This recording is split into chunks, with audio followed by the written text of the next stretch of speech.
Pais recebem aviso de possível mudança de horário em escola a partir do ano que vem.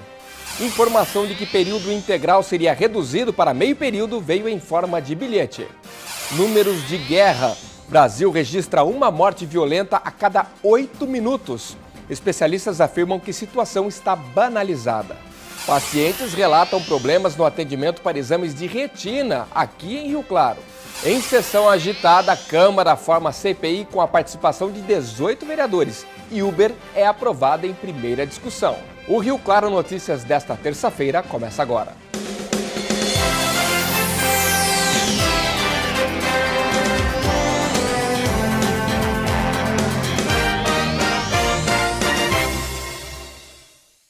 Boa tarde. Pais e mães de crianças em período integral em escolas de Rio Claro disseram que foram surpreendidos com o bilhete que fica no horário de aula a partir do ano que vem.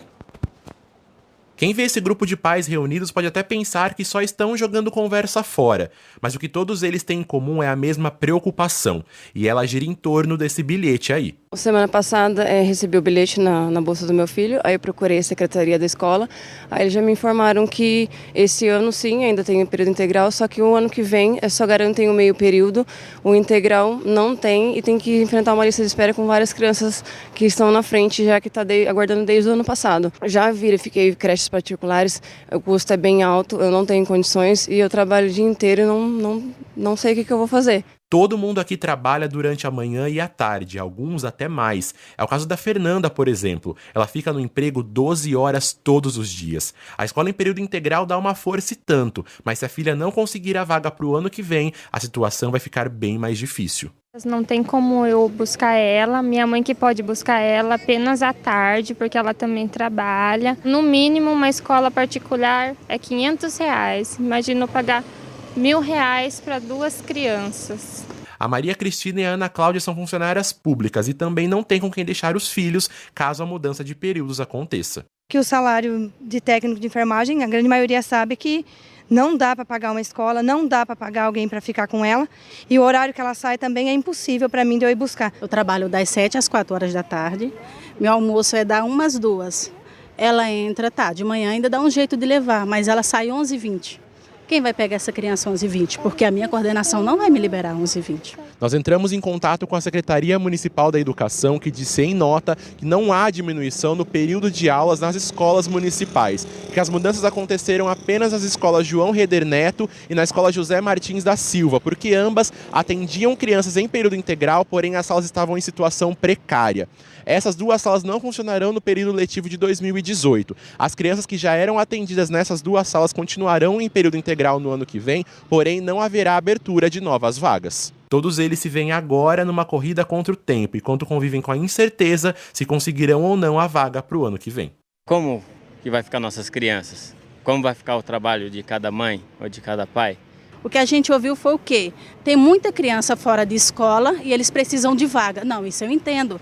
Só que a gente não tem verba. Eu falei, mas para a gente conseguir verba é normal. Tira um pouco dos comissionados, dos cargos que ele tem lá dentro de pessoas de cunha, que a gente fala assim, pega o dinheiro, que tem gente lá que não faz nada, fica sentado lá, ganha 2, 3 mil para não fazer nada, e paga a educação, investe na educação, investe na saúde, que o Brasil vai para frente. Mas não, tira da gente que mais precisa. Onde é que eu vou deixar minha filha de 3 anos? Com quem, se eu não tenho com quem deixar? Bom, a Secretaria de Educação se manifestou conforme o Pedro Gaspar noticiou aí. Bom, a gente volta a falar de saúde aqui no Rio Claro Notícias. Pacientes que estão à espera de um exame de retina, mais de 1 ano esperando um exame de retina que possa avaliar definitivamente o problema de visão que a pessoa tem. Há mais ou menos 5 anos, eles já não são mais os mesmos. Em 2012, a Regina começou a sentir dificuldades para enxergar, mas achou que era algum problema comum. Passou por 4 médicos oftalmologistas, fez alguns exames, mas nenhum deles apontou o que a cozinheira realmente tem. Mas a Regina só entendeu a real dimensão do problema quando tentou tirar isto aqui, a carta de motorista. Na hora do exame dos olhos, o médico a informou de que ela tinha apenas 20% da visão. Ele me encaminhou para um retinólogo. Foi onde que eu comecei a procurar na rede pública, né? Porque eu não tenho condições de pagar. E não consegui. Já faz um ano que eu não consigo passar por esse médico. Há quase um ano veio o encaminhamento para um retinólogo, assim como o pedido para um exame da córnea da Regina. Mas, por enquanto, ela não conseguiu nem o exame e nem a consulta. A questão é que, nesse meio tempo, os problemas estão ficando mais graves. Sinto muitas dores no fundo do olho e dores de cabeça. E além das dores, vêm as dificuldades diárias. A Regina é cozinheira de uma empresa e olha como é para ler uma receita. Não consigo. Não dá para ver nada? Não consigo. Eu tenho que ler cardápio, eu tenho que, assim, mexer com tudo na cozinha, tecnologia, a cozinha toda equipada. E tudo eu tenho que pedir ajuda para ler uma receita, para pegar alguma coisa. Às vezes, a Regina recorre aos óculos da mãe, que já estão quebrados. Mas eles também não resolvem a situação. E a maior dificuldade está mesmo na hora de auxiliar o Matheus. O menino está aprendendo a ler e, como qualquer criança, precisa da ajuda da mãe com os deveres de casa. Às vezes que eu vou pedir para ela me ajudar, às vezes ela não consegue enxergar. Aqui você sabe quantos são. Ai, filha, aqui a mãe não consegue. Aqui a mãe não consegue. Que situação, né? Nesse final da matéria, deixamos esse trecho de propósito para mostrar a dificuldade da mãe em ler, tendo que pedir ajuda ao filho ali para conseguir enxergar a lição de casa. Olha, a Fundação de Saúde de Rio Claro informou a nossa redação, por meio de nota, que acompanha o caso desta paciente e seguindo os protocolos da Central de Regulação do SUS para atendimento nas unidades móveis do programa Mais Saúde, avalia a possibilidade dela ser atendida lá o mais breve possível. Nós continuamos acompanhando o caso. Tomara que dê certo esse atendimento e ela resolva este problema. Agora o assunto é segurança pública, baseado até numa pesquisa feita e divulgada aí por jornalistas por meio do G1, site da Globo.com, falando sobre os índices alarmantes no Brasil. Comigo, o advogado doutor Adriano Marque, ele que é membro da comissão, presidente da Comissão de Segurança da OAB aqui de Rio Claro, para a gente falar um pouquinho sobre essa questão da segurança. Em primeiro lugar, boa tarde, Adriano. Boa tarde, Paulo. Vou começar com a comparação que ela é descabida. Uma morte violenta no Brasil a cada 8 minutos. Que índice é esse? Absurdo desse tamanho. É a desproporção de riquezas desse país e a desproporção de valores, né? A gente coloca não a riqueza, a riqueza moral, a riqueza cultural, a riqueza pedagógica. Um país muito grande, as divisões são absurdas. Do Iapoque ao Chuí, as diferenças são absurdas, né? E a gente percebe que nos locais com menos presença do Estado, tem mais presença da violência. Nos locais que tem mais presença do poder público e da sociedade, a tendência é minimizar esse impacto de violência. Automaticamente. O estudo faz várias comparações, né, e ele fez um levantamento. Esse estudo aconteceu a partir do dia 21 de agosto, num prazo ali praticamente de uma semana. E eles fazem comparações aqui. A média no dia é de 150 mortes violentas no Brasil. Homicídios, latrocínios, o feminicídio, vários tipos de mortes. E aí é como se caísse um Boeing 737 diariamente no país. E eles fazem essa comparação. E aí que eu vou chegar na pergunta.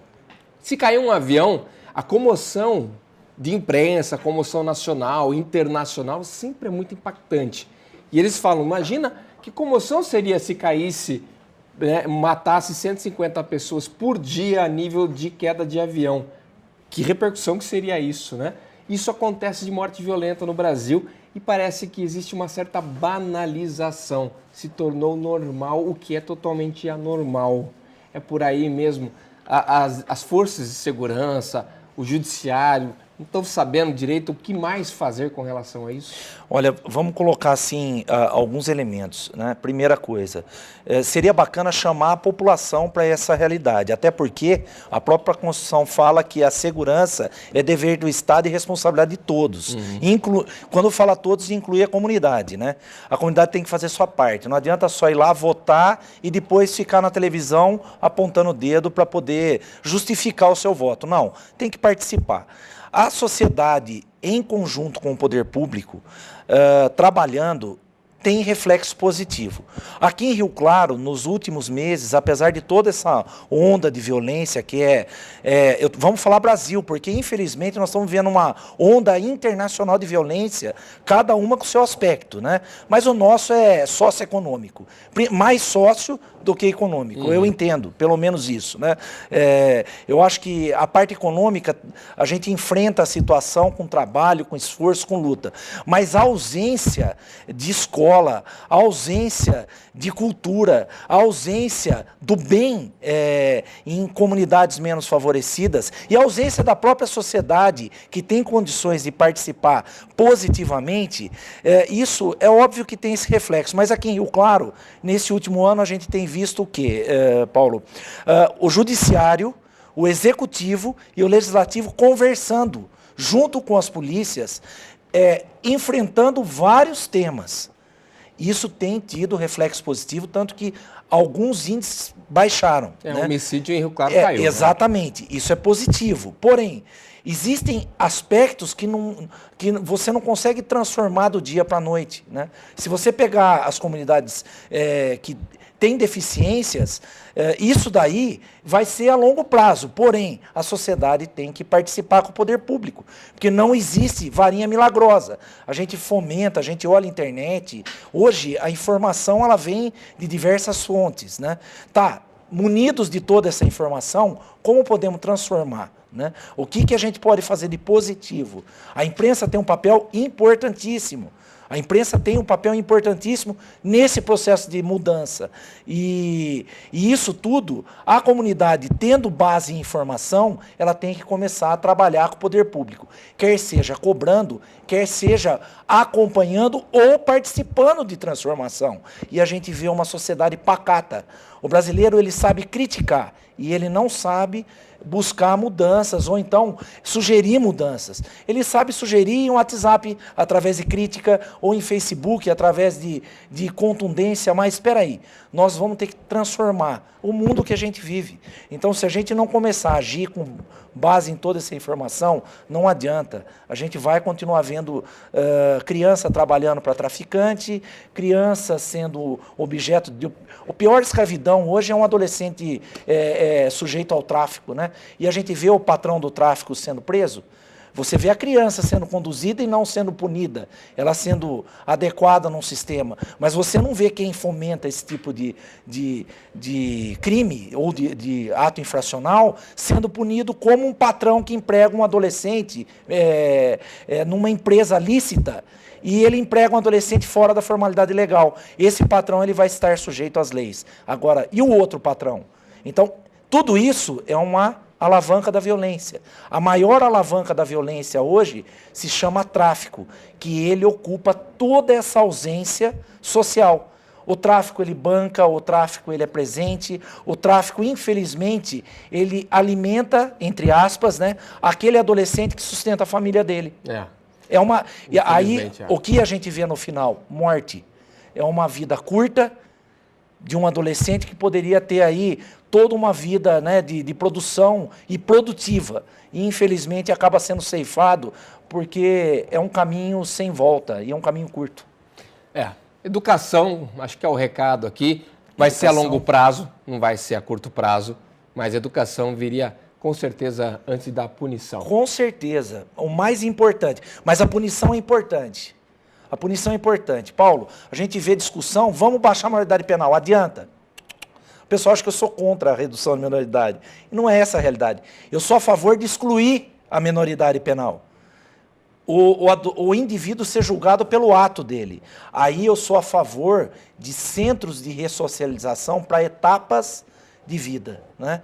Você não pode colocar lá um cara que pratica um latrocínio junto com um que... Roubou uma galinha. Roubou uma galinha, exatamente. Fica difícil, né? O conjunto norteador desse indivíduo que praticou um ato mais grave é diferente daquele de um ato. Apesar de ser repugnante, os dois, de serem repugnantes, mas são níveis diferentes. Então, a gente precisa começar a amadurecer e cobrar aí dos nossos legisladores em nível federal para que deixe da hipocrisia e comece a fazer com que... Por quê, Paulo? Só para finalizar. Hoje a legislação veda o trabalho infantil. Até 16 não pode. A partir de 16 esse adolescente é só aprendiz. Beleza. Só que ele vai trabalhar num lava rápido. Se pegarem, a fiscalização pegar, o dono vai ser punido. O que fica mais fácil? Ninguém dá emprego para adolescente. Porque o legislador ele cria a proibição, mas não cria uma estrutura de escola integral, ele não financia, eu digo de cima para baixo, né? A União investindo nos estados e nos municípios, um estudo em tempo integral, melhorias para a família real, melhoria nos bairros, né? Hoje, você vai em periferia, lazer de pessoa mais simples é bar. Ele não tem noção que não tem uma quadra um centro poliesportivo. Então, tudo isso é conquistado com muita luta daquela comunidade. As coisas são todas desencontradas. Então, hoje, a gente precisa começar a cobrar lá do legislador federal uma mudança de legislação e de comportamento, partindo de cima para baixo, para que a gente comece a ver, depois de décadas, um efeito um pouco mais... Porque aquele cara que pratica o ato hoje, até ele sentir o efeito da punição, ele esqueceu, ele já praticou outras. Ele nem lembra daquilo. Então a gente tem que pegar e ter uma justiça célere para que ele praticou esse ato, ele vai ser ouvido e vai ser conduzido na mesma intensidade ou mais daquele ato que ele praticou. Aí a coisa começa a ser pedagógica. Hoje, ao meu ver, a pedagogia está fraca. Está longe disso. E aí os índices acabam estourando em nível nacional, né? Adriano Marques, muito obrigado pela sua entrevista, pelo bate-papo aqui. E sempre levantando essa lebre, essa questão da violência aqui no jornalismo do Rio Claro Notícias. Paulo, muito obrigado, eu agradeço a todos aí pelo espaço. Valeu, Adriano, obrigado. Obrigado. Depois do intervalo, nós vamos falar sobre temas muito importantes aqui no Rio Claro Notícias. Olha, temos aí a sessão da Câmara, que discutiu CPI do aterro e também a aprovação do Uber em primeira votação. Já, 12h51, volto daqui a pouco. Ontem teve sessão ordinária na Câmara de Vereadores com polêmica em torno da criação da CPI para investigar a denúncia em torno do aterro sanitário. E também, primeira instância, primeira votação, que aprovou o uso do Uber. A sessão da Câmara teve momentos tensos e até bate-boca, motivados pela abertura da Comissão Parlamentar de Inquérito, que irá investigar a denúncia movida pelo Ministério Público, que aponta descarte de chorume no aterro sanitário de Rio Claro. De acordo com o Ministério Público, há suspeita de envolvimento de funcionários da Câmara, num esquema para economizar no processo de remoção ou tratamento dos resíduos, como exibido em reportagem aqui no Rio Claro Notícias. Inicialmente, a CPI seria formada pelos vereadores Ney Paiva, André Godoy, Rogério Guedes, Julinho Lopes, Geraldo Voluntário, Tiago Yamamoto e Seron do Proerd. A decisão gerou questionamentos da vereadora Maria do Carmo no quesito proporcionalidade, já que o PMDB poderia indicar apenas 2 vereadores para compor a comissão, em que em reunião anterior havia sido acordado que 9 vereadores fariam parte da CPI e não apenas 7. O vereador Valdemar que rebateu. Eu fui atrás da vereadora Maria do Carmo, conversei com ela no corredor, estou mentindo, Maria do Carmo, e expliquei para a senhora que iam ser os 7. Depois, o vereador Ives Carbinati também levantou o fato de alguns vereadores não estarem presentes na reunião que definiu a abertura da CPI. Nem todos os vereadores foram convidados, porque nem todos puderam participar, sendo que é uma CPI interna, são 19 vereadores que participam dessa Câmara. Depois da discussão, a sessão foi suspensa por 10 minutos. Na volta, Valdemar anunciou que, em comum acordo, a CPI será formada pelos 18 vereadores da Casa. Durante a sessão, a vereadora Carol Gomes usou a tribuna para pedir a criação de uma comissão que ficará responsável por fiscalizar as compras feitas pela Câmara e garantir que os valores fechados sejam os menores possíveis. A vereadora defendeu também a simplificação do portal da transparência e o agendamento de uma audiência pública com a população, para que todos entendam como acontecem os processos licitatórios. Alguns projetos de lei também foram aprovados, entre eles o que regulamenta as atividades de aplicativos como Uber na cidade de Rio Claro. O projeto recebeu apenas um voto negativo. Foi aprovado também em primeira discussão o projeto de lei de autoria do vereador Ney Paiva, que dispõe sobre a remoção de carros abandonados nas ruas de Rio Claro, problema que também já foi mostrado no Rio Claro Notícias. Há alguns dias falamos sobre a sujeira na antiga estação ferroviária aqui de Rio Claro logo pela manhã, ali no terminal de ônibus. Muito lixo, muita coisa espalhada no chão e desta vez a reclamação é parecida, mas ao redor do ginásio municipal de esportes e também no ponto da Avenida da Saudade, que fica bem em frente ao AME, ali o Ambulatório Médico de Especialidades. Há muito lixo no chão, principalmente reciclável, que se mistura às folhas secas. A impressão é de que o local não é limpo há alguns dias. Não houve paralisação dos serviços, segundo a Prefeitura. Equipes da Secretaria de Agricultura e também funcionários do programa Nova Vida vêm realizando os trabalhos de varrição na região central e principais canteiros centrais do município normalmente. Então, a princípio, houve até uma reclamação junto à redação do Rio Claro Notícias sobre uma possível paralisação do serviço de varrição de rua. Mas, segundo nota oficial aí do município, o serviço está funcionando normalmente. Vamos agora saber previsão do tempo para Rio Claro e também cidades aqui da região.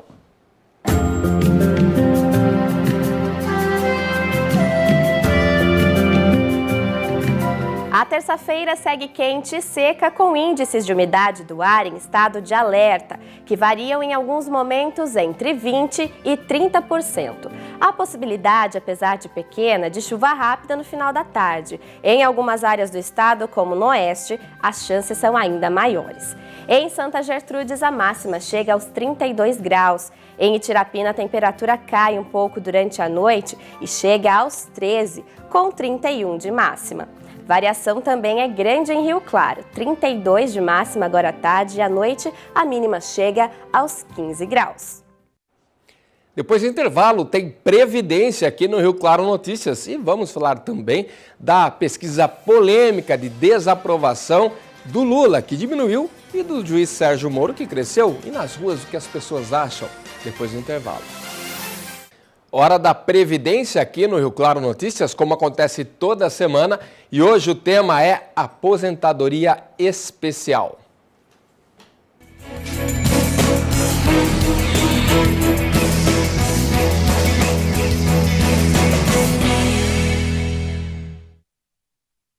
Olá, meus amigos.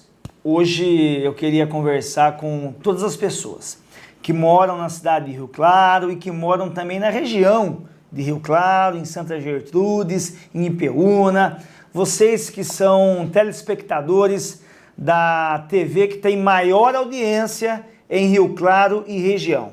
Eu falo da TV Claré, da minha TV, da sua TV, da nossa TV.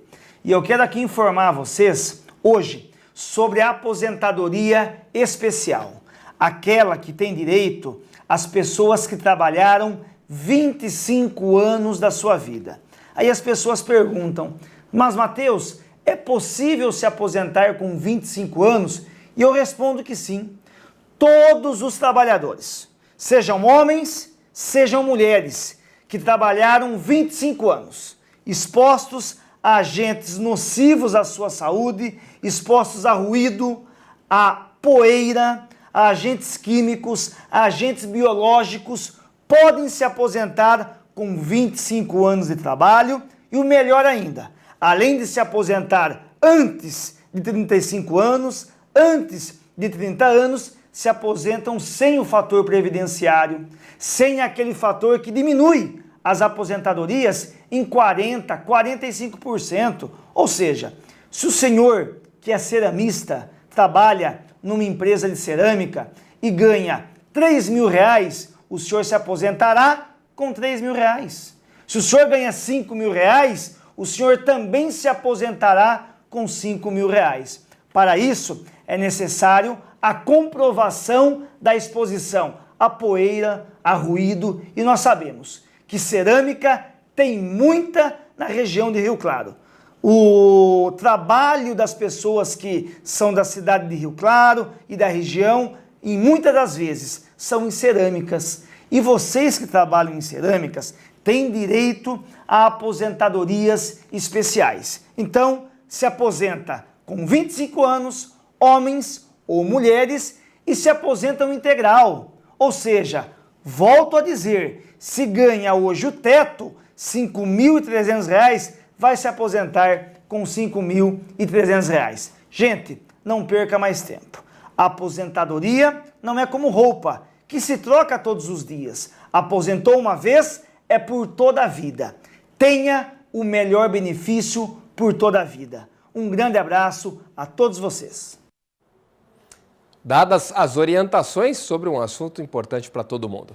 Agora, na semana passada, fim da semana passada, começo dessa semana, saiu uma pesquisa, no mínimo muito curiosa, né, que compara a popularidade do ex-presidente Luiz Inácio Lula da Silva com a popularidade do juiz Sérgio Moro.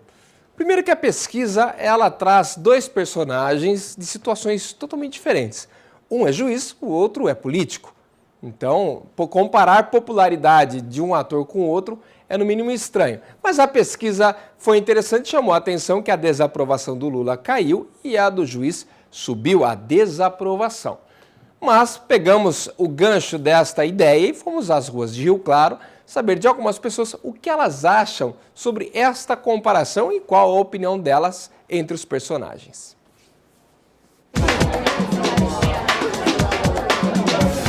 Segundo o levantamento mais recente realizado pelo Barômetro Político, o índice de desaprovação do ex-presidente Lula caiu de 66% para 59%, enquanto a taxa de aprovação subiu de 32% para 40%, o maior entre os levantamentos ocorridos em 2 anos. Ao mesmo tempo, o juiz federal Sérgio Moro, símbolo da Operação Lava Jato, atingiu uma marca de desaprovação de 45%, recorde desde setembro de 2015. Essas informações foram colhidas entre 1º e 14 de setembro, em comparação ao mesmo período do mês anterior. Será que nas ruas de Rio Claro a opinião da população se compara com esse levantamento?